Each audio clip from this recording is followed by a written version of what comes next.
In the previous lesson, we learned how to work a little bit with the gizmos and how we can use them to manipulate the values in our geometry nodes. And of course, it affects also what it will be happening in the 3D scene.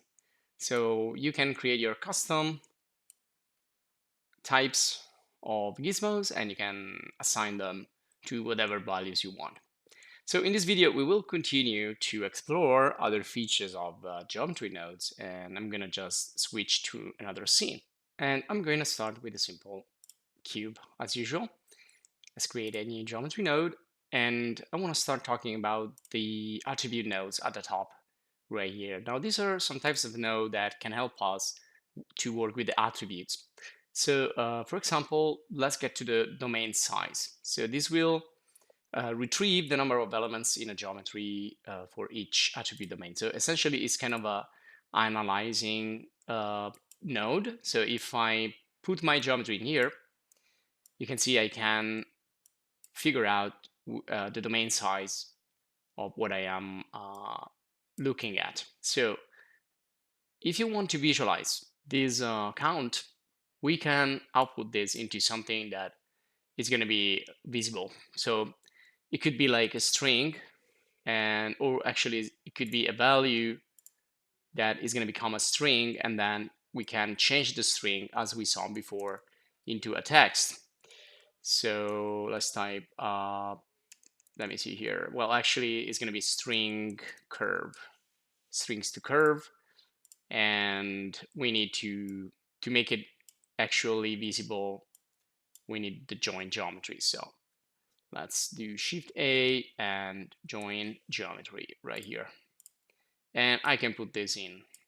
So now if I need to go in wireframe because it's like inside there, but that's okay. It's just to show you what's happening here. So essentially we are getting data from the geometry, and we can use this data for whatever we want. And in this case, we're just going to display. I think displaying it's important in some sort of cases, because it's going to give you the possibility to understand what's going on. So now we can understand we have 8 points and we have like 6 faces, etc., etc. So we are focusing on the mesh. So you can see you have also other options here. So if you're working with instances, you can do a calculation on instances and points and curves, etc., etc. Now, there is another way we can visualize quickly things that are happening in our geometry, and that's with the viewer. So we're going to do Shift A, search for the viewer. You can see this is a kind of output. So you can also find it here, output. So we have a group output is where you basically output the entire geometry node.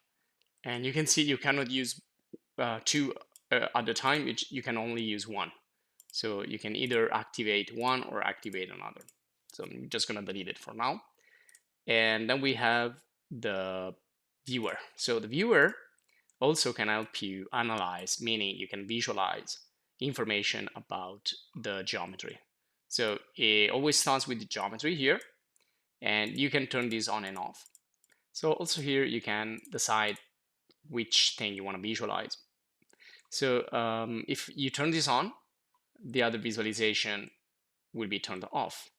So right now we are just watching at the geometry, but we can also look at some value here. So I can take, for example, here the point count, and I can plug it in here. And here I'm going to select point.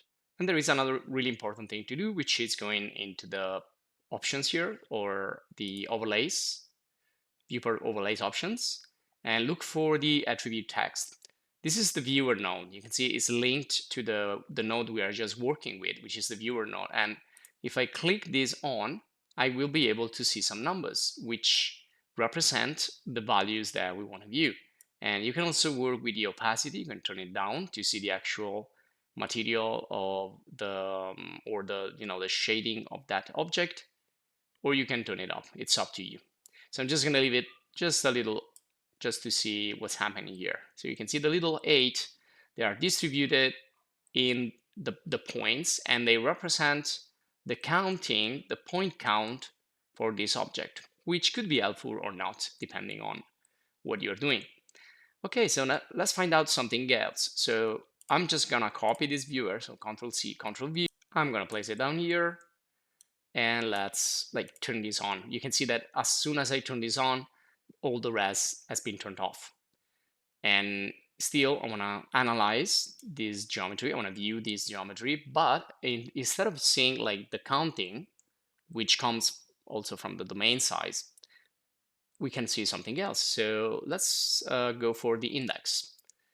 So if I go here and type index, we have geometry read index. So read means that this is going to be something that we're not gonna like change, but we just analyzing things. So we are analyzing the index of this geometry, which could be really interesting. So if I put this in here, you can see now that the numbers are different. They are not the same number. So you have 0, 1, 2, 3, 4, 5, 6, 7, 8. So they represent, again, the points. Now this time I can change, for example, I can do phase and I can visualize the number of phase. So this is basically what's happening in the spreadsheet when it gives you information about the vertices, the edges, but it's not just a count, it's also showing you the position of those. And again, this is really important, for example, if you want to hide a phase or if you want to position an object on a specific phase or on a specific point. So it gives you the total control of those areas, of those parts of your object, of your geometry. So now I can choose which one I want to visualize. Do I want to visualize this, or neither of those? I want to go back here and visualize the counting inside there with the text. So you can see I can move around, activate one and deactivate the other. And again, here you can pick different things like the instances, if you're adding instances, or the points, the edges, if you have a solid geometry. And also here you can pick another thing to analyze. Okay, let's move on and let's make another example. Now, if I wanna recreate something in here, so let's say I wanna use the same group input, which is gonna be the same object, but I wanna create a new output. So I can add here a new group output, connect these two, and click on this and deactivate that viewer. So in the time I do this, now what I'm looking at on the viewport is not going to care about what's happening up here, so I can work freely down here. So in the same geometry node, I can put multiple outputs and I can decide which one I want to view in the viewport. So now I'm going to do something different. I'm going to Shift A and distribute points on faces. So what's going to happen here is that from this cube is going to create a bunch of instances that are going to be distributed on the faces of this object and in a random fashion. And you can change also the intensity. Now we know that this is kind of a generic value. We don't really know how many points are in there in this case, because you can see these are points. They are visualized like this, but we don't know how many are in there. We just know the density. And what if I want to know which one is that number in there? So again, I can use the domain size, which is going to give me basically the size of that domain, which is based on points. So it's going to be a point count this time, rather than point counting like phases or others. So if I put this in here and I say, okay, I want to know the point here, I want to concentrate on the point cloud, I want to discover. And again, I can do this with the viewer. So if I take the viewer node and I bring it down, I can say, okay, I want to know about points.